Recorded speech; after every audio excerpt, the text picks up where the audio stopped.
Leader से बात करें। हरगिज़ इस तरह का रवैया आपको मसाइल के हल की तरफ नहीं ले जाएगा। अगर हमें मुल्क के मसाइल, इक़्तिसादी जो मसाइल हैं, मुआशी जो मसाइल हैं, पॉलिटिकल जो मसाइल हैं, सिक्योरिटी के जो मसाइल हैं, अगर हमें इसका हल चाहिए तो हमें पॉलिटिकल डायलॉग करना पड़ेगा और हम इसमें गहरा यकीन रखते हैं।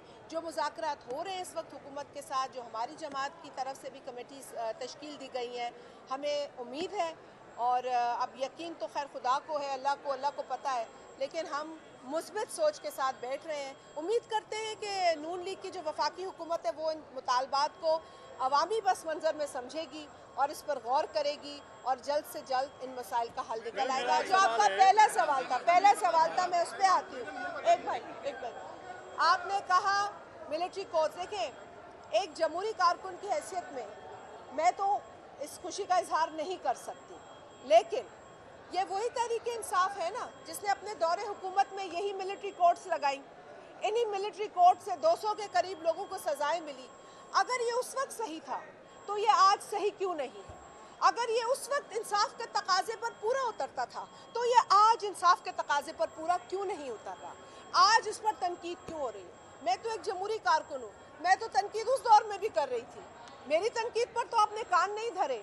लेकिन अगर आज वही बीज जो आपने बोए आपको काटने पड़ रहे हैं तो आपको बुरे क्यों लग रहे हैं? कानून को फेस करें, वो भी तो किसी किताब के जरिए काम कर रहे हैं ना। उस किताब में अगर सज़ा लिखी है तो अपील का भी हक लिखा होगा। अपील कब में जाएं, अपील सुनी जाएगी। अगर आप सच्चे हैं, अगर आपने कुछ नहीं किया, अगर आपने 9 मई को पाकिस्तान के अंदर उधम नहीं मचाया, आपने शोहदा के जो उनकी निशानियां थी उनको मिसमार नहीं किया, आपने हमारे दिल नहीं तोड़े ये तमाम हरकत करके, आपने बिल्डिंगों को आग अगर नहीं लगाई, आपने पेशावर रेडियो पाकिस्तान को आग नहीं लगाई, अगर आपने बिल्डिंगों पर हमला नहीं किया, अगर आपने दरख्त नहीं जलाया, अगर आपने आम आवाम को तकलीफ नहीं दी है, तो फिर आप साबित कर दें। किसी ने आपको रोका तो नहीं है साबित करने से। आप अपने आप को बेकसूर साबित करें और आप अपना इंसाफ ले लें। जी भाई,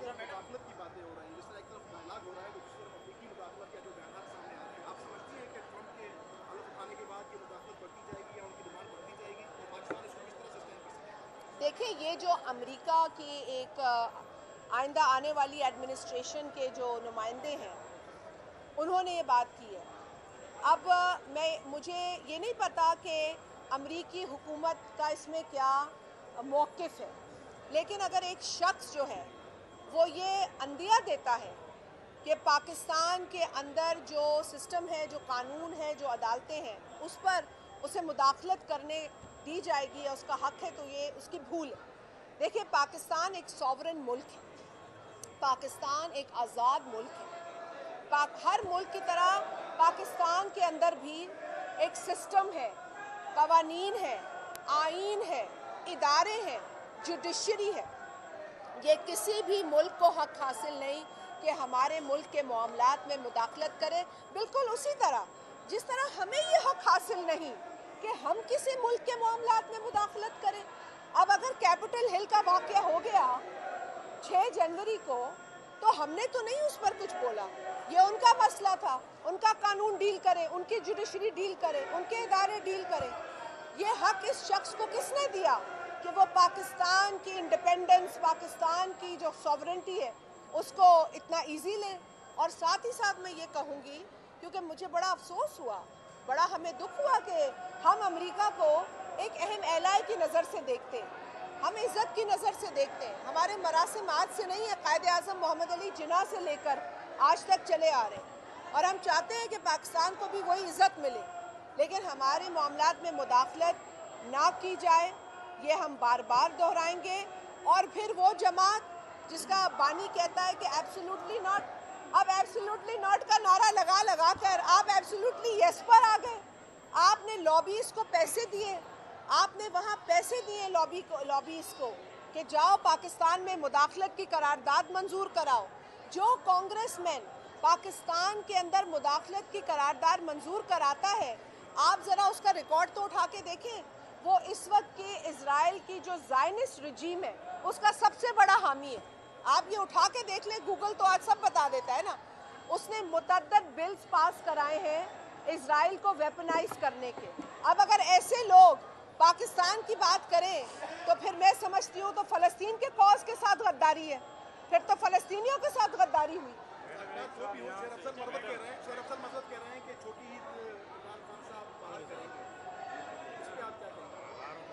अब बाहर से मुराद क्या है मुझे नहीं पता, बाहर कहाँ।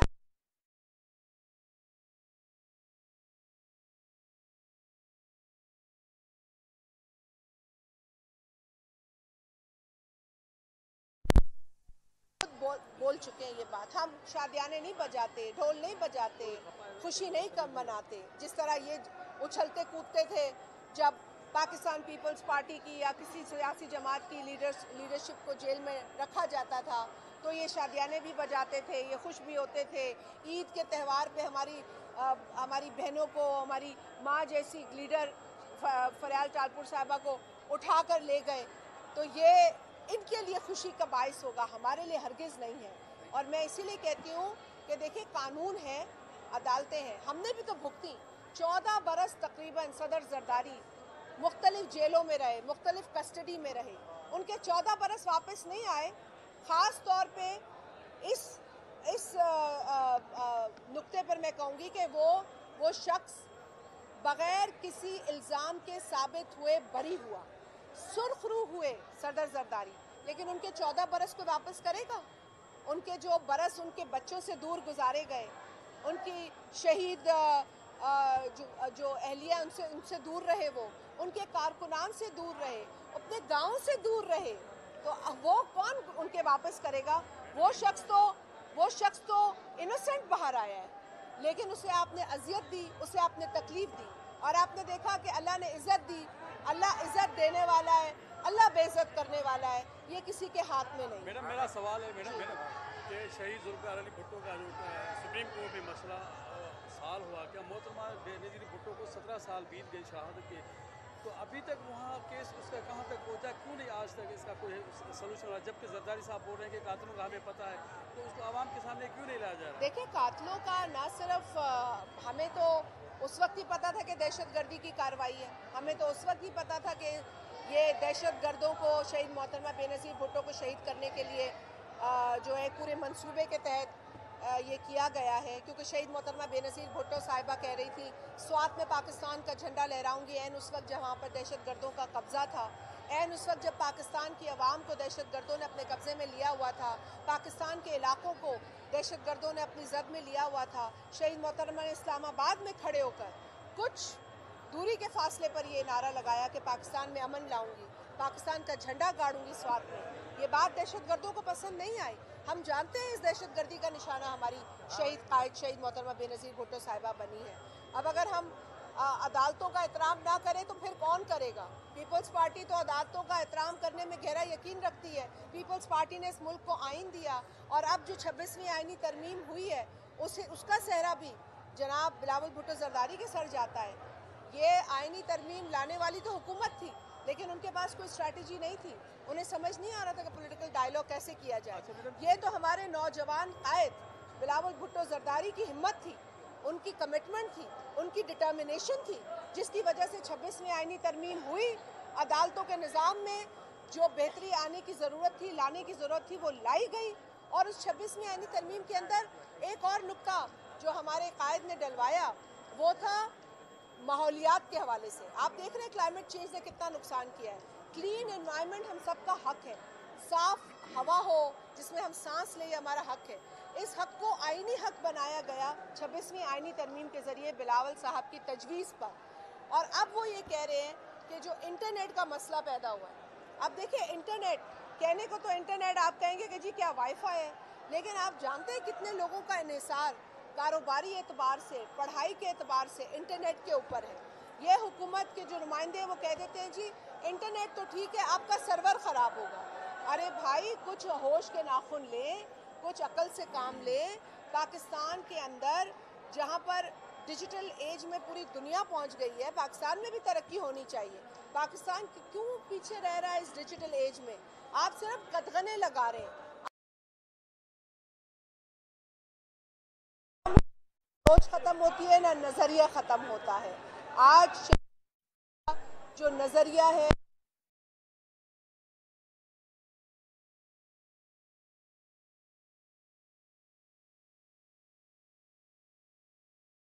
पाकिस्तान की आवाम पहुंची है। पाकिस्तान के चप्पे चप्पे से लोग आए हैं, बल्कि पाकिस्तान के बाहर से भी पाकिस्तान पीपल्स पार्टी के चाहने वाले और कारकुनान पहुंचे हैं। आज लोग पैदल, आज लोग यहाँ सिर्फ गाड़ियों में, बसों में नहीं, बल्कि साइकिलों पर यहाँ पहुंचे हैं। लोग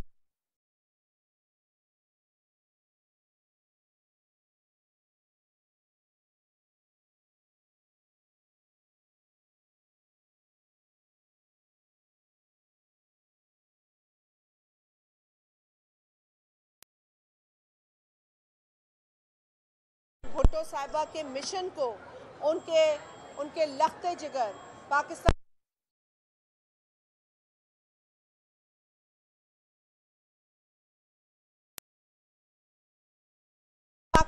को एक तरक्की याफ्ता एक ख्याल में हमें यकीन है कि हमारे कारकुनान, पार्टी के चाहने वाले अपने प्यारे कायद जनाब बिलावल भुट्टो जरदारी साहब को इसी तरीके से उनका हाथ मजबूत करेंगे।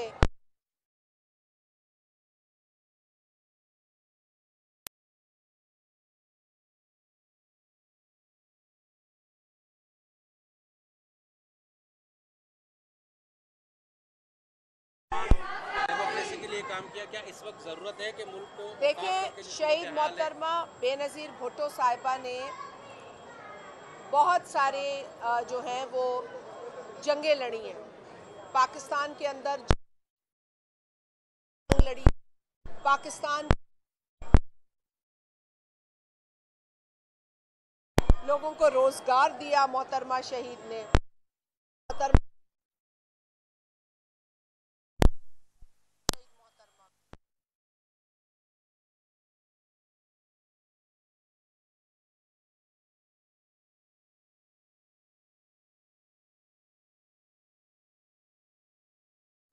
एक बड़ी सोची समझी की जा रही है। उन्होंने कहा कि मैं अपने वतन जाऊंगी, मेरे वतन में जो हालात हैं मुझे बुला रहे हैं। वो अपने बच्चे छोड़कर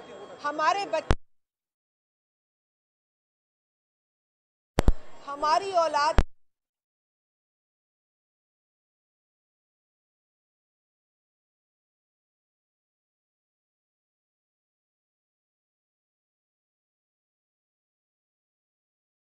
काम लेकर आई हूँ। मुझे पता है मेरी जान को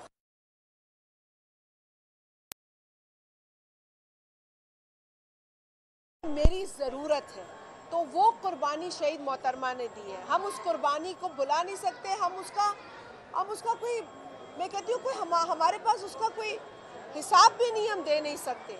लेकिन हम ये कर सकते हैं कि आज जो पाकिस्तान के हालात, अमन और अमान के हालात ख़राब हैं, हम उसी जज्बे को जारी और सारी रखें।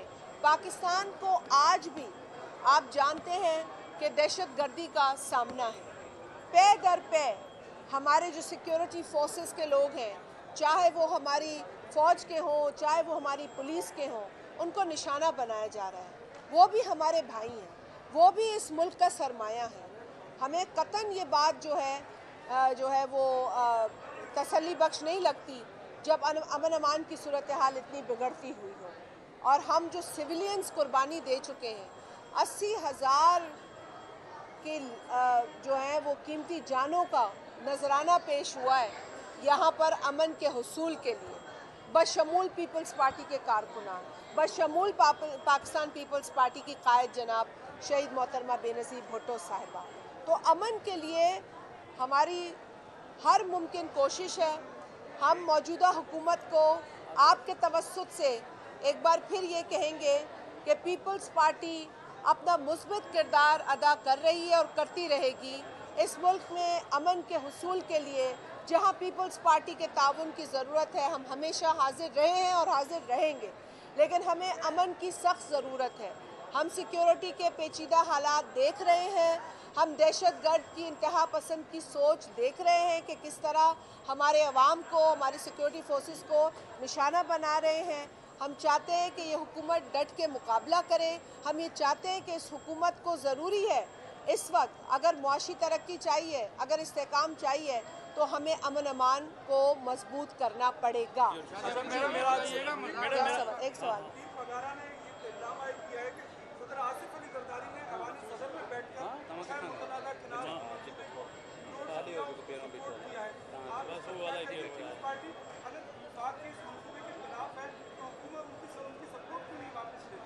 देखें, बात ये भाई के जो लोग सदर जरदारी पर बुग़्ज़ में इल्ज़ाम लगाते हैं उसका तो जवाब मैं नहीं दे सकती, लेकिन वो लोग आइन नहीं पढ़ते।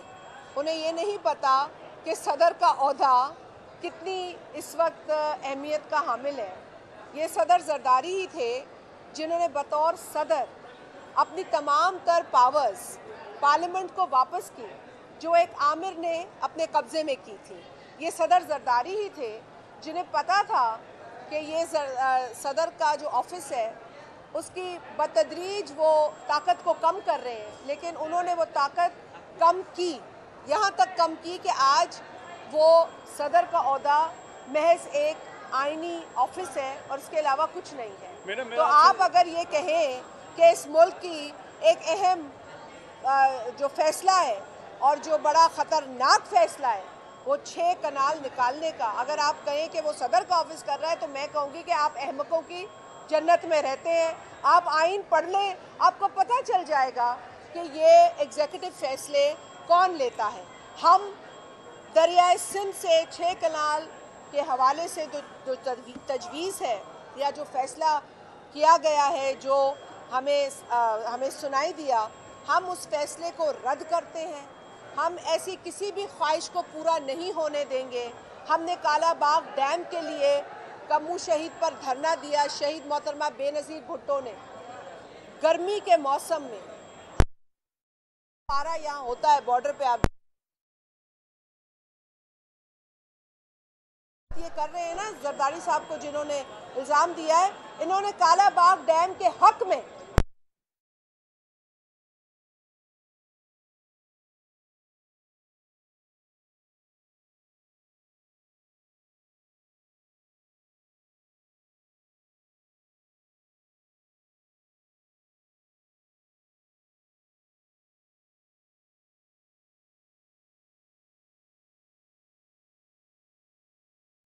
के मंसूबा, और आज भी पीपल्स पार्टी कालाबाग डैम हो या ये 6 कनाल का मुल्क दुश्मन, अवाम दुश्मन फैसला हो, इसके खिलाफ हैं। हमारे चेयरमैन जनाब बिलावल भुट्टो जरदारी साहब ने बबांगे दहल ये कहा है कि हम ये 6 कनाल के खिलाफ हैं।